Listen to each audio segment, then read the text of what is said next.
Thanks for joining me for Quick Business Tips. I'm Jennifer Swineford with Limitless Impact Agency.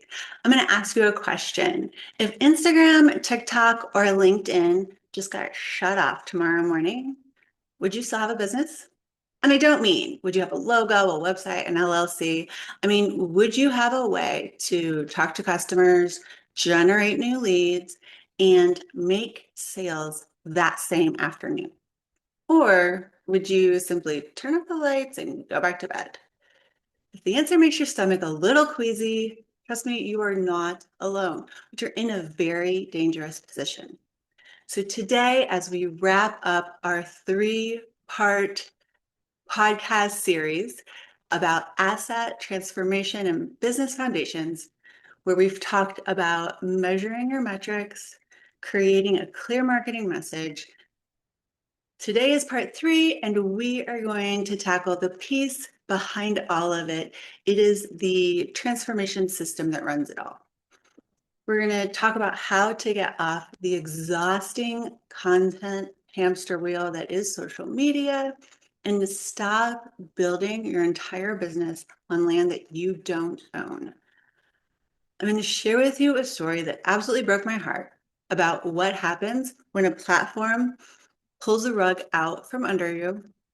And then I'm going to show you exactly how to build a marketing engine that you own, that nobody can ever take away from you, and one that can work for you while you are sleeping or on vacation or spending time with your friends and family. So let me tell you about a warning that we've all heard. Don't build your business on rented land. But it always feels like something that's meant for other people. And it doesn't really apply to you right up until it does. I have a friend, and we're going to call her Sarah. Sarah had a great business. She was generating almost 100% of her leads from TikTok. She had cracked the code. Her videos were practically going viral, and the leads were pouring in. Her life and her business felt fantastic. So when the US started talking about banning TikTok, and it was in the news and it was sort of like everywhere you look, this is what everybody was talking about, the writing was clearly on the wall. There were all kinds of warning signs. And I even remember having a conversation with her, telling her that, she really needs to start thinking about diversification. Maybe a YouTube channel would be a really easy switch. And I encouraged her to build her email list. But she really felt like changing platforms was just going to be way too much work. She didn't want to edit long form videos. She didn't want to deal with the SEO. She just didn't have time for it. And TikTok was going great.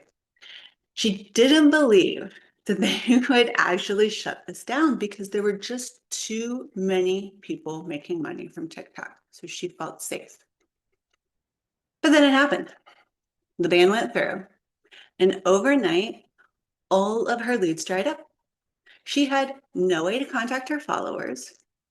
She had no way for them to reach her. Her videos were gone. All of her DMs that she had on TikTok, gone.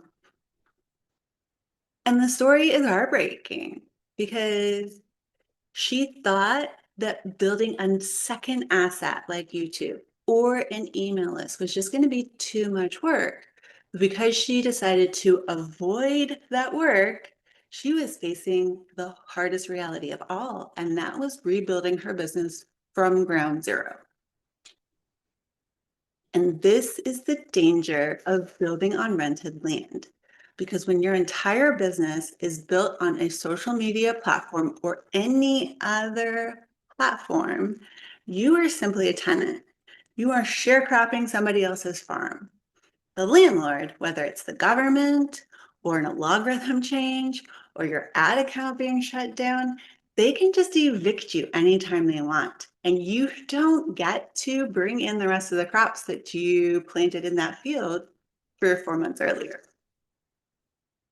But even if the platforms don't get shut down, you don't get your account hacked, you don't get your ads turned off, there is another cost to this model, and that cost is the burnout.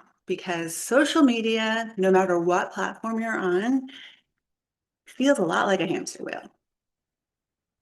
And I know how this feels because it can feel like you're a content creator first and a business leader second.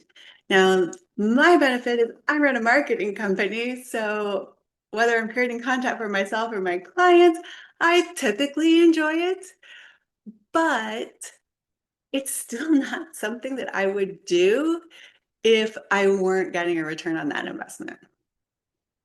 And this feed the beast mentality, where you spend 3 hours filming a video, then editing it for a reel, then posting it, where it gets 200, maybe 2,000 views, a handful of likes.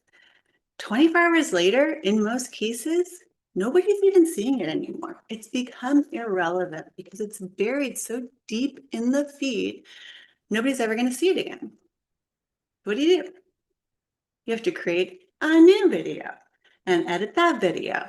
And before you know it, 3 hours have gone by. And now someone's going to see this video for 24, maybe 48 hours if you're lucky. And it happens again and again and again. But if you stop posting, a lot of times you stop generating leads, you stop making new connections, you stop building relationships. But the reality is that when businesses run that way, it's not a business, it's a job. And it becomes a very stressful job. And it creates this background noise of anxiety where a lot of people feel guilty if they take a day off or they step away from their phone or they don't, put together some kind of post that's on social media every single day, sometimes 2 or 3 times a day. Because what ends up happening is you're trading your time for people's attention, but you're not really building any real equity in your business. You're just running on this wheel that isn't going anywhere. So the shift that we're going to talk about today is moving from being a content creator to being an asset builder. This shift is going to go away from the one-time campaigns, which are like your daily posts or a live launch, into building more systematic engines. So, what's the first step to getting off the social media hamster wheel? You have to build an engine that runs on the fuel that you own.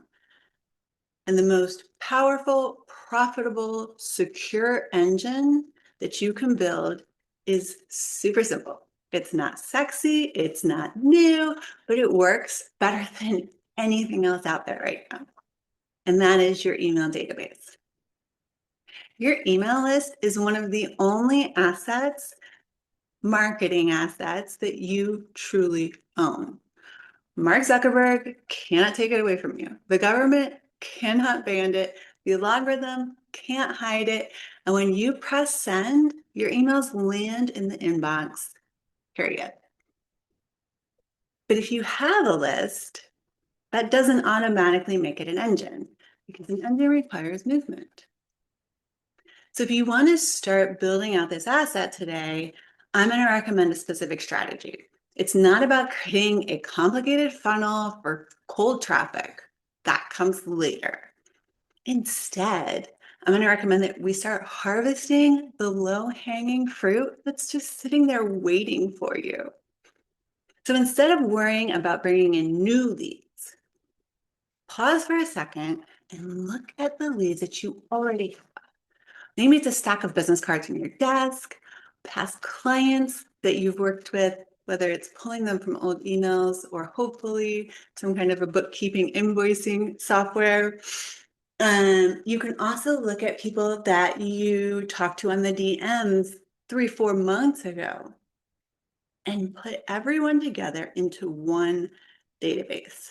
I will also mention that a lot of people pull up the contacts from their phone because that seems to be where a lot of contacts end up, but then they just sort of sit there on the phone and nobody does anything with them. So before you walk into the weeds that come with creating a fancy lead magnet, I want you to write a simple human to human email sequence to the people that are already in your database. The first email is just going to be a quick update, a reintroduction. Tell them what you've been up to since the last time they may have heard about you, and then make a pivot to how you might be able to help them or someone that they know right now. The second email in this sequence is just going to be value. You're going to share a tip, a resource, a story that solves a problem that they might have. Obviously, we want this problem to relate to your service that you are offering them. And then the third email is an invitation. You want to invite them to take some kind of an action, whether it's book a discovery call, read your blog, sign up for your podcast. And if it's a low enough ticket item, you can even ask them to go ahead and make a purchase. Typically, we want this to be under $200 if you're going to jump into that right away. Now, once you have this very simple email sequence set up, now you can go back to social media, but your goal on social media is going to be different. You're no longer posting for likes and shares, and you're not asking people to marry you on the first date, right? You're not asking for a sale in your posts. You are simply trying to get people that see you on social media to move off social media and be on your email list. Now, of course, they can still follow you on social media and you can still offer value there. But once you get them on your list, now you can really start doing something with them. And it's not just social media. You can direct people to your email list through podcast guest appearances. You use that fancy lead magnet that we skimmed over a little earlier. And you can do this with all the platforms, TikTok, Facebook, LinkedIn, everything. You want every piece of content that you're putting out there to have one job. Move the person from the land that you're renting to the land that you own. Now, my friend Sarah, that we talked about earlier, she learned this lesson the hard way. She thought that building this asset was going to be way too much work. She didn't have a CRM set up. She had Excel spreadsheets in places where she kept customer data, but she certainly didn't have them set up in one of those sleek push one button and emails fly out everywhere maneuvers. And she just thought it was going to take too long and too much headache and it wasn't worth it. So she stayed on her hamster wheel until her hamster wheel completely fell apart. No lucky for her, TikTok got turned back on and she was able to reconnect with these leads. And good news is she learned a lesson and she is now diversifying into other platforms. But I don't want you to have to make the same mistake Sarah did and be taught a lesson the hard way. Because the truth is, building this email database is going to take some effort up front. Writing those emails, setting up the CRM, creating the lead magnet, it's all going to take work. But it's work that you do once and you get to use it forever. That's the difference between the hamster wheel and the marketing asset. Because the hamster wheel work, you're going to do it every day and you're going to stay in the same place and you're never going to get anywhere. But when you create a marketing asset, you do the work today and you're buying the freedom that comes down the road. This is the end of our 3-part transformation trilogy. We have covered metrics, messaging, and this engine model that when you implement all 3 parts together, you stop just running a business and instead start building a machine that really powers the life that you've always wanted. So if you're listening to this and you're realizing that this is a little more complicated than you thought, but it's something that you want to do, you're ready to get off the hamster wheel and you want to start building this re-engagement sequence and setting up your database, I would love to talk to you. I have a specific strategy that works to wake up these dead or cold leads and turn them into clients without being sleazy and salesy. And so if you would like to map that out with me, I would love for you to book a free strategy session. You can use the link in the show notes below. that your challenge this week is to pull out all your leaves, every business card, every old email, sticky note, phone contacts, wherever they all are, and put them in one location, whether it's Google Sheets or Microsoft Excel.